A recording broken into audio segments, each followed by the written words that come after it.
बड़ी इस जगह को अच्छी तरह से छान मारते हैं। अगर खून की बूंदें या खून का कोई निशान नहीं मिल रहा है तो कोई ना कोई ऐसी चीज जरूर मिलेगी जो हमें खूनी तक पहुंचा सके। हाँ?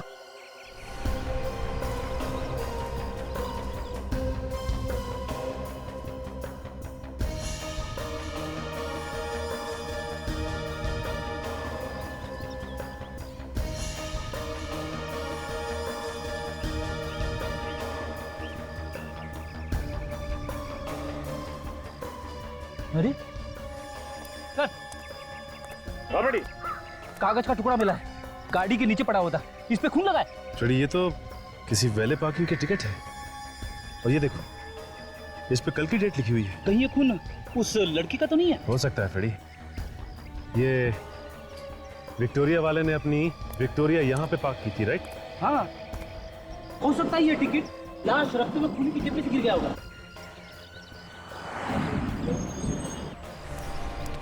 हाँ सचिन, कुछ मिला? हाँ सर, ये वैले पार्किंग की फटी हुई टिकट मिली। हो सकता है उस खूनी की हो या फिर उस औरत की जिसका खून हुआ। एक काम करते हैं, आसपास जितने होटल्स हैं उन सब में जाके पता करते हैं कि ये पार्किंग टिकट कौन से होटल का है। और सचिन, तुम अभिजीत के साथ स्मृति के घर जाओ, शायद उसके घर वाले बता पाएं स्मृति का खून किसने किया। नहीं, ये नहीं हो सकता। मेरी बेटी नहीं मर सकती। कह दीजिए ये झूठ है, कह दीजिए कि ये झूठ है। ये झूठ नहीं है। एक माँ को उसकी बेटी की मौत की खबर सुना रहे हैं आप लोग। देखिए, हम आपसे वादा करते हैं, जिस किसी ने भी स्मृति का खून किया है हम लोग उसे फांसी के फंदे तक पहुंचा के ही रहेंगे। उससे मेरी बेटी वापस तो नहीं आ जाएगी ना? स्मृति काम क्या करती थी? लोगों की शादियां करवाती थी वो। मतलब जो शादियों की तैयारियां करवाते हैं, ये वेडिंग प्लानर? जी हाँ, इन दिनों बहुत बिजी रहती थी वो। कल रात भी एक शादी में गई थी वो। मुझे क्या पता था कि दूसरों के शादी करवाते करवाते मेरी बेटी की आरती उठेगी। कल रात स्मृति कहाँ गई? The international hotel. सर, ये होटल तो उसी जगह के पास है जहां से हमें स्मृति की लाश मिली थी। अच्छा, आपको किसी पे शक है? ये उससे नहीं किया है, राजवीर ने ही किया है ये खून। ये राजवीर कौन है? राजवीर उसका दोस्त, बॉयफ्रेंड।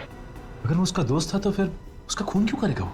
क्योंकि स्मृति उससे रिश्ता तोड़ना चाहती थी। रिश्ता तोड़ने की कोई खास वजह? ज्यादा तो नहीं जानती मैं,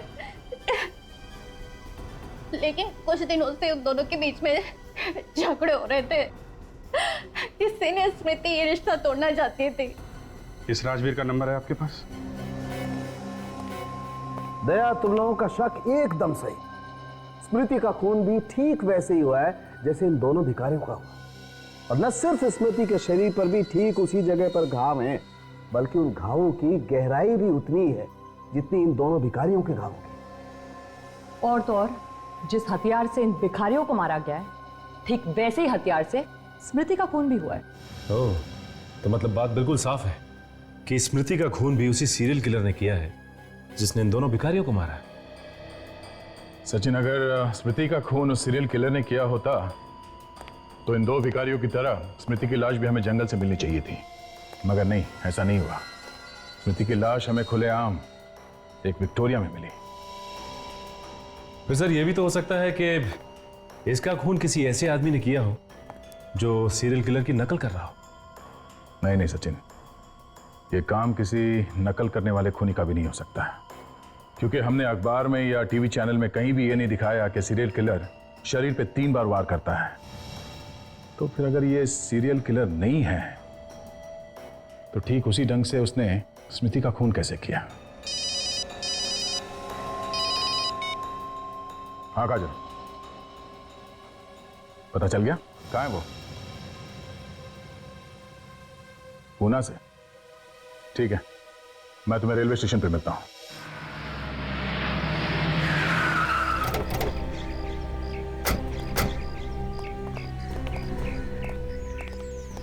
क्या स्मृति जी का खून हो गया? ये आप क्या कह रहे हैं? जी हाँ, कल रात को। और खून भी सीधा साधा नहीं है, काफी बेरहमी से खून किया गया है। लेकिन सर, स्मृति तो इतनी प्यारी लड़की थी, उसका खून करने की कोई सोच भी कैसे सकता है? अब किसी न किसी ने तो किया है ना। आपको किसी पे शक है? सर, स्मृति की ना तो किसी से लड़ाई थी और ना किसी से दुश्मनी। ये जरूर किसी गुंडे लफंगे का काम है। अच्छा, ये स्मृति कल रात को यहाँ से कितने बजे निकली थी? यही कोई 10:30 बजे। मैंने उससे कहा भी कि रात में होटल में रुक जाए, लेकिन वो कहने लगी कि मुझे घर पहुंचना बहुत जरूरी है। उन्होंने कहा कि घर जाना बहुत जरूरी है। अच्छा, यहाँ से अकेली गई थी या उनके साथ में कोई और भी था? सर, वो जब यहाँ से निकली तो अकेली थी। सर, ऐसा भी तो हो सकता है कि कोई ऐसा आदमी हो शादी में जो इस पे नजर रखे हुए था, और जैसे ही यहाँ से बाहर निकली वो भी उसके पीछे पीछे निकला। नहीं सर, यहाँ शादी में सब शरीफ घर के आए थे, उनमें से ऐसा कोई गिरा हुआ काम नहीं करेगा। जब गिरने की नौबत आ जाए तो क्या शरीफ और क्या बदमाश। आप ये बताओ कि वो यहाँ से गई कैसे थी? आई मीन, कोई टैक्सी वगैरह की थी उन्होंने? सर, बस यही एक बात मेरी समझ में नहीं आ रही कि जब स्मृति अपनी गाड़ी से यहाँ आई थी तो वापस अपनी गाड़ी से ही घर क्यों नहीं गई? वो अपनी गाड़ी लेके आई थी यहाँ? हाँ सर। तो वो गाड़ी अभी है कहाँ? सर, वो गाड़ी तो अब तक हमारी पार्किंग में ही है। हमें वो कार देखनी है।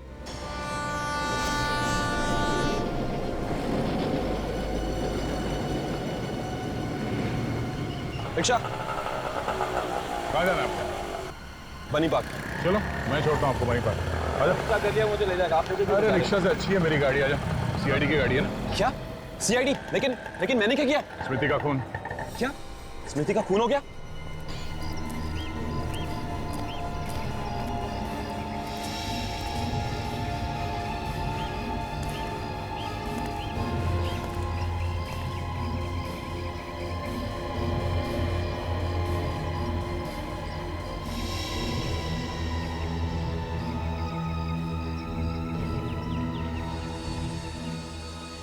गाड़ी के अंदर और आसपास खून का कहीं नामो निशान नहीं। इसका मतलब खून कहीं बाहर हुआ है, क्योंकि शादी के माहौल में इतने लोगों के बीच में खून करना जरा मुश्किल है। गाड़ी की चाबी देना जरा। सर, गाड़ी की चाबी तो कल ही मैंने उनके पास दे दी थी। लेकिन गाड़ी तो अब तक यहीं खड़ी है। सर, पता नहीं वो कार क्यों नहीं लेकर गई। स्मृति की लाश के पास से हमें कार की चाबी नहीं मिली है। कितने बजे चाबी दी थी तुमने हमें? कल रात 10:30 पौने 11 बजे। तुम्हें पक्का यकीन है कि वो यहाँ से कार लेके नहीं गई थी? सर, ठीक से कुछ याद नहीं, क्योंकि कल यहाँ पर शादी थी और बहुत सारी गाड़ियाँ आई और गई भी, तो कुछ पता ही नहीं चला। ये भी हो सकता है सचिन कि स्मृति कार लेके यहाँ से गई हो और रास्ते में उसका खून हो गया हो। तो लेकिन खून करने के बाद गाड़ी को यहाँ पार्क करके इतना बड़ा रिस्क क्यों लेगा? ये बात भी है। अवधेश, ये लो गाड़ी की चाबी रख लो। एक मिनट, तो चाबी देना। ये देखा?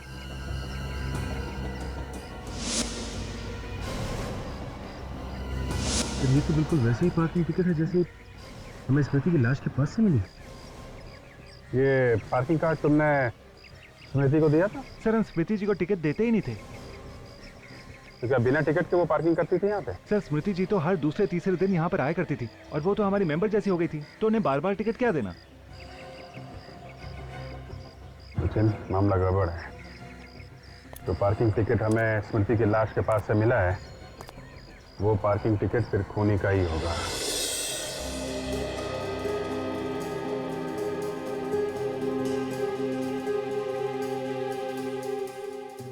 बताओ, क्या बिगाड़ा था स्मृति ने तुम्हारा? क्यों मारा तुमने उसे? मैं स्मृति को क्यों मारूंगा?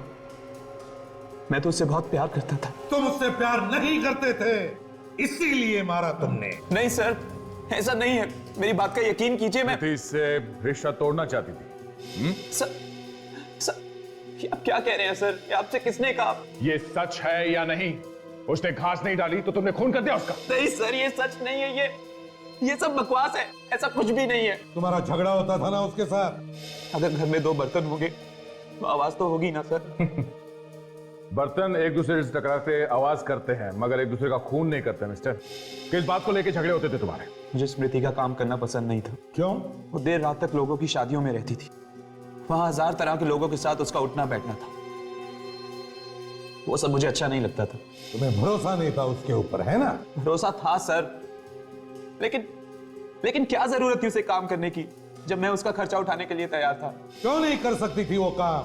है? आजकल सारी लड़कियां काम करती है, क्या गलत है उसमें? कल रात 1:30 बजे कहां थे तुम? पूना में था। पुणे में किस लिए गए थे?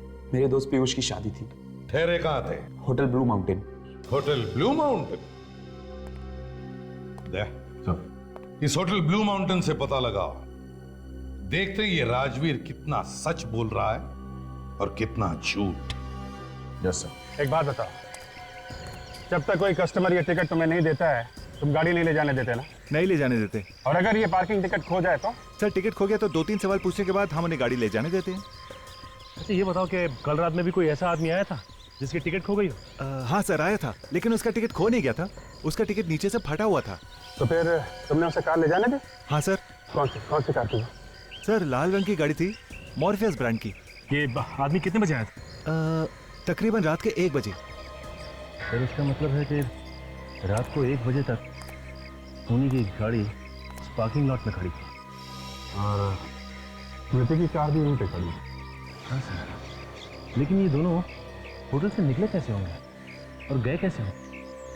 शायद टैक्सी में। मगर सचिन, टैक्सी में खून करना इतना आसान नहीं है। एक बात बताओ, जब वो आदमी यहाँ पे आया था तब कुछ घबराया हुआ सा लग रहा था क्या? नहीं सर, मैंने इतने गौर से देखा नहीं। अच्छा, पहचान सकते हो उसे? कल की तो बात है ना? हाँ, मेरे सामने अगर वो आ जाए तो मैं उसे पहचान लूंगा। Very good. सचिन, उस आदमी का स्केच बनवा लो। ये है द इंटरनेशनल होटल और ये है विक्टोरिया जहाँ पे खड़ी थी, जहाँ हमें स्मृति की लाश मिली थी। दोनों जगह आसपास ही है, करीब 10 मिनट लगेंगे रात के वक्त इस होटल से यहाँ तक पहुँचने में। मतलब खून यही कहीं हुआ है, होटल से विक्टोरिया के बीच में, इस इलाके में। लगता तो यही है अभिजीत। अगर खूनी ने स्मृति का खून कहीं और दूसरे इलाके में किया होता तो लाश भी वहीं कहीं आसपास फेंक देता। दोबारा यहाँ लाके फेंकने का वो खतरा नहीं उठाता। ये बात तो है। पोस्टमार्टम की रिपोर्ट के हिसाब से स्मृति का खून हुआ है 12 साढ़े 12 बजे के बीच में। मतलब लाश विक्टोरिया में 12:30 से 2:30 बजे के बीच में रखी गई है। और अगर स्मृति का खून इस इलाके में हुआ है तो किसी ऐसे कोने में हुआ होगा जो काफी सुनसान है, जहाँ पे लोग आते जाते नहीं हैं।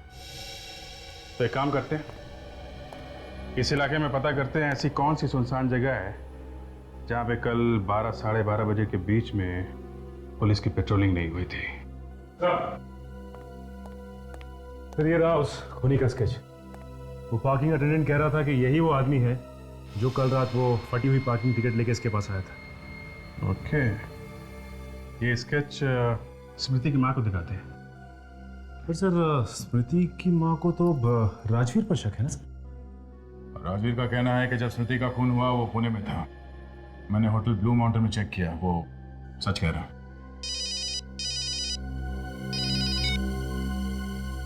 हाँ डॉक्टर सोलंकी। बॉस, ये है वो कार जहां पर स्मृति की लाश रखी गई, इस डिक्की में। ये क्या कह रहे हैं सालुंके साहब? स्मृति का खून उसकी अपनी गाड़ी में हुआ? बिल्कुल।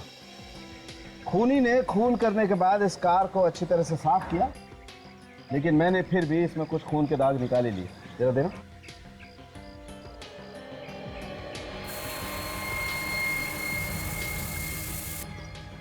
ये देखो बस। ओह, तो इसका मतलब उस रात स्मृति अपनी ही गाड़ी में होटल से बाहर गई थी। और फिर खूनी ने स्मृति का खून किया उसी की गाड़ी में और उसकी लाश को ले जाके रख दिया उस विक्टोरिया में। बिल्कुल दया। लाश को डिक्की में रखने के बाद खूनी ने कार को अच्छी तरह से साफ किया और दोबारा ले जाकर के खड़ी कर दी होटल इंटरनेशनल। और फिर वो आधी फटी हुई कार पार्किंग टिकट दिखाकर वो अपनी कार में बैठ के घर चला गया। नहीं सर, ये केस इतना सीधा नहीं है। क्या मतलब? ये देखिए,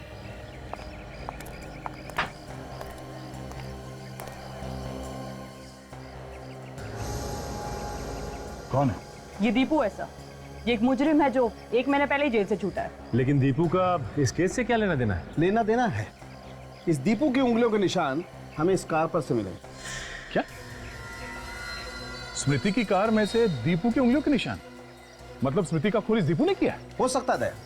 देखो, दीपू को जेल से छूटे हुए 1 महीना हुआ है और इन दोनों भिखारियों का खून भी इसी 1 महीने के अंदर हुआ है। अगर स्मृति का खून इस दीपू ने किया है तो फिर इस आदमी के पास वो फटा हुआ कार पार्किंग टिकट कहां से आया जिस पे स्मृति का खून लगा था? हाँ बेटी,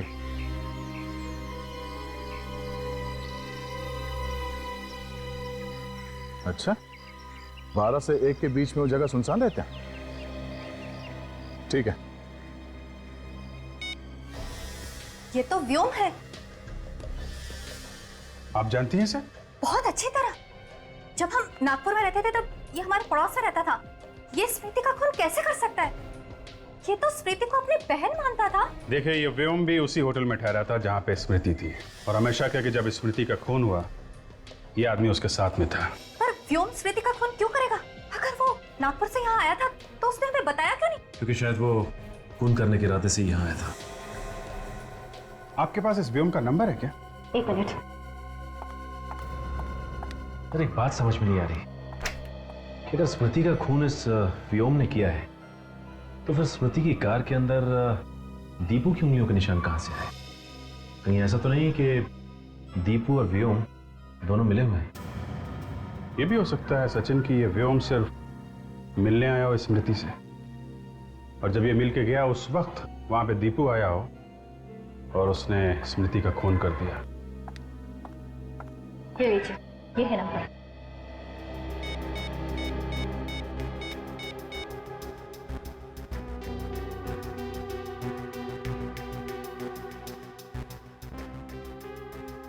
सर, इसका नंबर तो बंद आ रहा है। फोन बंद आ रहा है, मतलब मामला गड़बड़ है।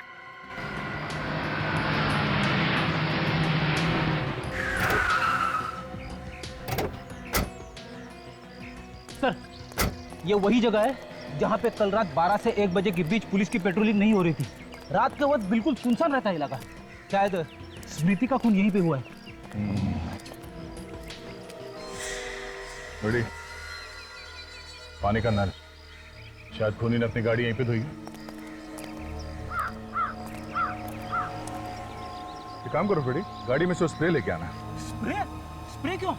अगर खूनी ने अपनी कार को यहाँ पे धोई है तो खून के छींटे गाड़ी से उतर के जमीन पे गिरी होगी।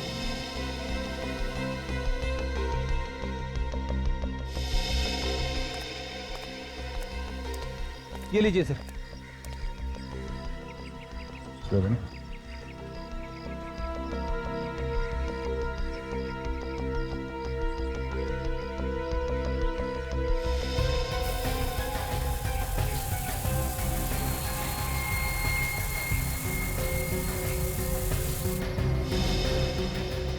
कौन है?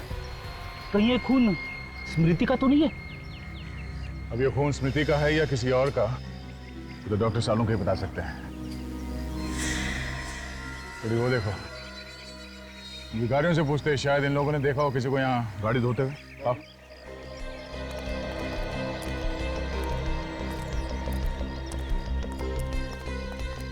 तेरे बच्चे खुश रहे? क्या खुश रहे? 1 रुपया दे के गया। सब 1 रुपया दो, सबका कौन कहना चाहिए? तू पागल हो गया क्या? पिटवाएगा? CID वाले हैं, अंदर कर देंगे। देखो, हम लोग जो कुछ पूछ रहे हैं उसका साफ साफ जवाब दोगे तो ये साहब आपको 500 रुपया देंगे। 500 रुपये मैं क्यों दूंगा? 500 रुपया साहब देगा ही। 500 रुपये देगा तो आप कुछ भी पूछिए, हम सब कुछ बताएगा साहब। ये बताओ, कल रात इस नल के पास 12 से 1 बजे के बीच में किसी आदमी को गाड़ी धोते हुए देखा था आप लोगों ने? साहब, रात को हम लोग नहीं रहते हो, सरजूस होता है। सरजू? सरजू कौन है? सरजू वो सिग्नल है साहब, उसमें भीख मांगता हुआ। चलिए मैं आपको दिखाता हूँ। चलो रेडी, तुम यहीं पे रुको, मैं जाके आता हूँ। अरे सर, मैं भी चलता हूँ आपके साथ। तुम यहीं रुको। अरे सर, मुझे कहाँ छोड़ के जाओ? साहब, मेरे 500 रुपये सर।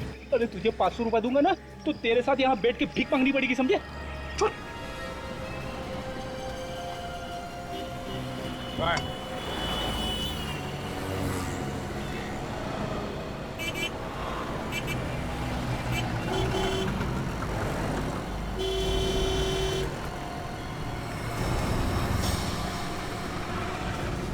वो रहा साहब।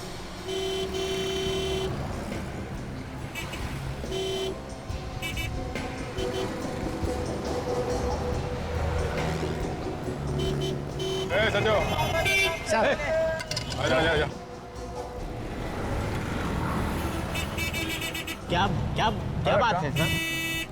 ये बता, कल 12 से 1 बजे के बीच रात को तो उस म्युनिसिपैलिटी के नल के पास सो रहा था। हाँ साहब, सोया तो था लेकिन वहाँ से थोड़ा दूर। अच्छा, वहाँ किसी को गाड़ी धोते हुए देखा था क्या तुमने? देखा था, हाँ साहब देखा, 2 लोग थे। जरा ये फोटो देखो, ये था वो आदमी? पता नहीं साहब, उस वक्त सड़क पर लाइट नहीं जल रही थी, नहीं देख पाया। अच्छा, वो लोग आपस में क्या बात कर रहे थे वो तो कुछ सुना होगा तुमने? सुना? हाँ सब सुना था। वो कुछ सिटी हॉस्पिटल कुछ बोल रहे थे। सिटी हॉस्पिटल, ठीक है, आसपास ही नजर आना, फिर आऊंगा। डॉक्टर वेणुगोपाल, आपकी सर्जरी में संतुष्ट।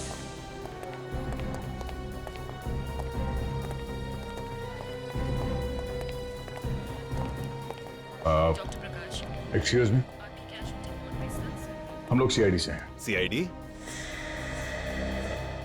Hello, I am doctor Shyam. कुछ मदद कर सकता हूँ आपकी? जी हाँ। आप जरा ये फोटो देखिए। इस आदमी को यहाँ हॉस्पिटल में देखा था कुछ दिनों में? ये तो दीपू है। दीपू? आप जानते हैं दीपू को? बहुत अच्छी तरह से। आज सुबह ही मैंने इसका ऑपरेशन किया था, दिल का, आई मीन बाईपास सर्जरी। मतलब है ये दीपू भाग के यहाँ आया अपनी बाईपास सर्जरी करवाने के लिए, स्मृति का खून करने के बाद? ये आप क्या कह रहे हैं सर? दीपू और किसी का खून कर सकता है? उसे इस हॉस्पिटल में जब लेकर आए थे वो तो ठीक से खड़ा तक नहीं हो पा रहा था, वो किसी का खून कैसे कर सकता है? बड़ी अजीब बात है सर। अगर इस दीपू की हालत इतनी खराब थी तो वो परसों रात स्मृति की कार में क्या कर रहा था? ये दीपू को हॉस्पिटल कौन लेकर आया? उसका भाई लेकर आया था सर, व्योम। व्योम? तुम इस व्योम की बात कर रहे हो? हाँ सर, यही व्योम है। तो व्योम दीपू का भाई है। ये व्योम कहाँ है इस वक्त? फिलहाल तो वो यहाँ नहीं है सर, लेकिन शाम को शायद वो दीपू से मिलने आ जाए। अच्छा, तो क्या हम दीपू से मिल सकते हैं? जी। हमने इसे नींद का इंजेक्शन देकर सुलाया था, थोड़ी देर में उठ जाएगा। मैंने तो व्योम को 1 साल पहले ही कहा था कि ऑपरेशन करवा लो, लेकिन नहीं। अगर ऑपरेशन पहले ही करवा लिया होता तो हालत इतनी नहीं बिगड़ती। सर, अगर दीपू की हालत इतनी खराब है तो खून व्योम ने किया होगा। अगर खून व्योम ने किया होता तो फिर वो दीपू को वहां पर लेके क्यों गया, और वो भी ऐसी हालत में जैसे डॉक्टर बता रहे हैं? व्योम ने खून नहीं किया। ये क्या कर रहे हैं आप? लेटे रहिए, अभी आप ठीक नहीं हैं। मुझे कहने दो, खून मैंने किया है, मुझे सजा काटनी है। दीपू, किसका खून किया तुमने? स्मृति का और 2 भिखारियों का भी। डॉक्टर तो कह रहे कि तुम्हारे में उतनी ताकत भी नहीं है, तुम खड़े नहीं हो सकते, तो फिर खून किया कैसे? बस कर दिया। लाश को विक्टोरिया में कैसे डाला? कैसे मतलब उठा के डाला। और कैसे डालूंगा? मगर व्योम भी तो था ना तुम्हारे साथ। प्लीज मेरे भाई को इसमें मत घसीटो, मेरा भाई बेगुनाह है। ये खून मैंने किया है। बड़ी अजीब बात है। डॉक्टर साहब तो कह रहे कि तुम्हें ताकत नहीं है, तुम ठीक से खड़े नहीं हो सकते, फिर भी कह रहे हो कि तुमने खून किया। एक 50 किलो की लाश को तुमने खुद अकेले उठाकर विक्टोरिया में डाल दिया। कहीं ऐसा तो नहीं कि तुम अपने भाई व्योम को बचाने की कोशिश कर रहे हो? मैं सच कह रहा हूँ, ये खून मैंने किया है, व्योम बेकसूर है। डॉक्टर साहब, व्योम का नंबर दीजिए हमें।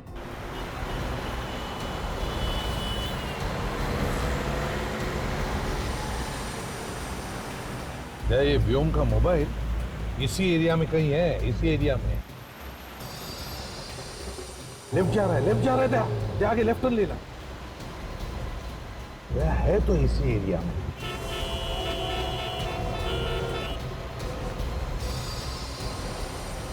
नहीं। यार रुक दो यहीं पे कहीं आसपास है। सर वो देखिए लाल रंग की मॉर्फिस गाड़ी। उस पार्किंग वाले ने यही बताई थी ना गाड़ी व्योम की। क्या वही गाड़ी है? क्या वो देखो वो भी आ रहा है।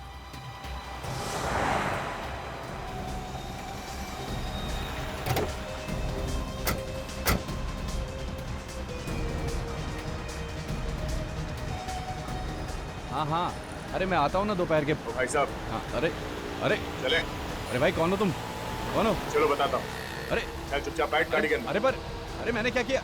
अरे मुझे कहाँ ले जा रहे हो? अरे भाई कौन हो तुम? चल चुपचाप बैठ अंदर।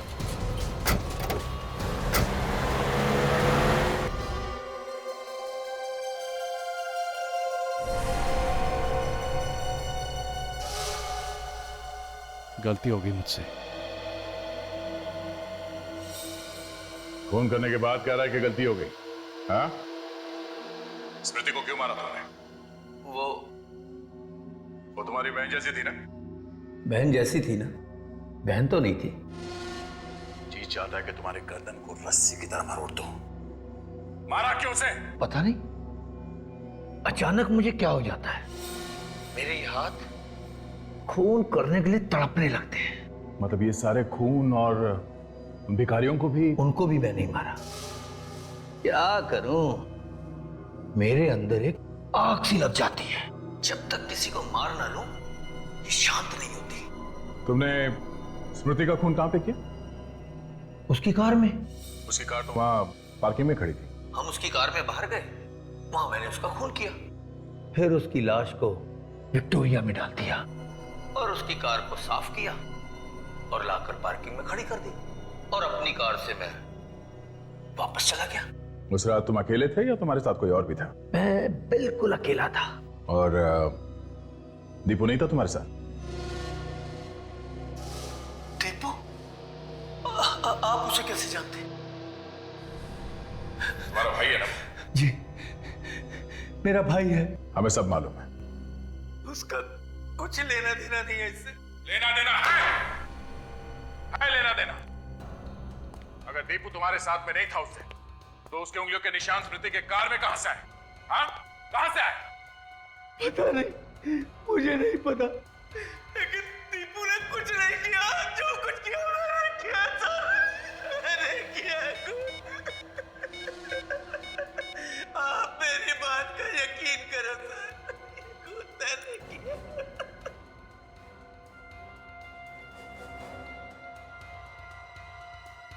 जरा इधर आओ।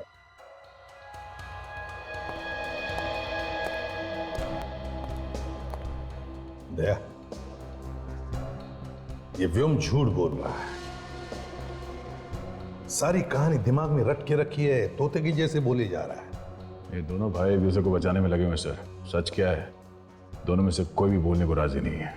काम करो, इस व्योम की पूरी कुंडली निकालो। ये करता क्या है, किस किस से मिलता है, इसके दोस्त हैं। दीपू के ऑपरेशन का खर्चा 8 लाख रुपए है, जबकि उसके अकाउंट में पिछले 3 साल में 25,000 से ज्यादा बैंक बैलेंस था ही नहीं।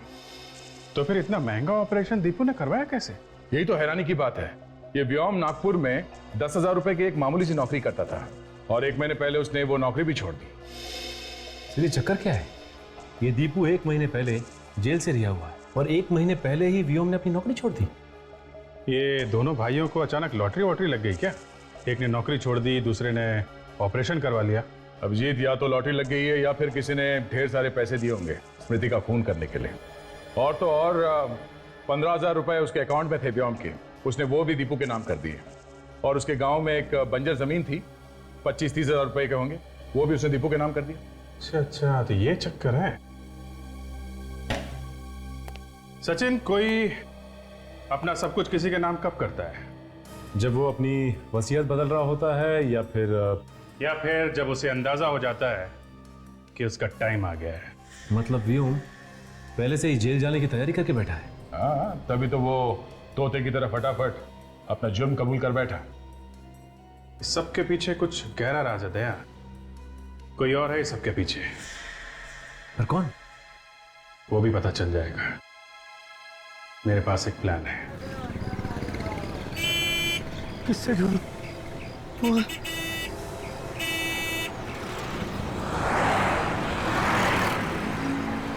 अरे भाई साहब, एक्सक्यूज मी, मेरे भाई की जान बहुत खतरे में। मोबाइल दो ना, एक फोन करना है मुझे, प्लीज प्लीज भाई साहब, please, thank you. Hello hello doctor Shyam, Vyom, Deepu की तबीयत कैसी है? दीपू का किसी ने खून कर दिया है। हाँ? वो कैसे? उसका किसी ने गला काट दिया है, हाथ पर चाकू मारा गया है और पांव पर भी चाकू के निशान है। वो ऐसा नहीं कर सकता, उसने मुझसे वादा किया था, वो मेरे दीपू को कुछ नहीं करेगा।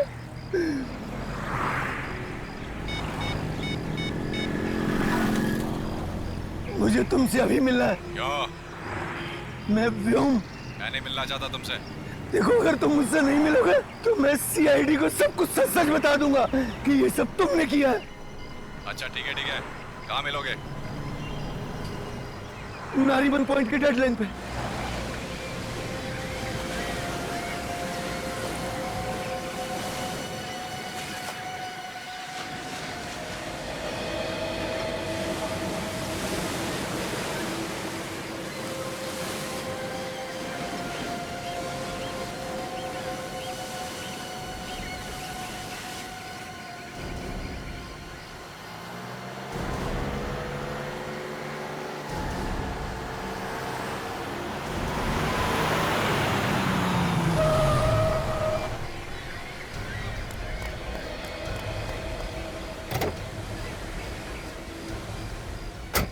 क्यों बुलाया मुझे यहाँ? ताकि तेरा खून कर सकूं। ये क्या बकवास कर रहे हो? नशे में हो क्या? नशा सवार है मेरे सर पे, मौत का। बता, क्यों मारा तूने मेरे भाई दीपू को? क्या दीपू मर गया? बहुत भोले बनते हो तुम। पहले मेरे भाई दीपू को मार दिया और अब मुझसे पूछते हो कि दीपू मर गया क्या? क्यों? मैं क्यों मारूंगा दीपू को? यही तो मैं जानना चाहता हूँ कि जब मैंने तुम्हारे जुर्म का इल्जाम अपने सर पर ले लिया तो फिर तुमने मेरे भाई दीपू को क्यों मारा? क्यों मेरे साथ इतना बड़ा धोखा किया तुमने? क्यों? मैंने कोई धोखा नहीं किया है। मुझे लग रहा है ये किसी की चाल है। बात समझने की कोशिश करो। सीआईडी वाले, हॉस्पिटल वाले भला मुझसे झूठ क्यों बोलेंगे?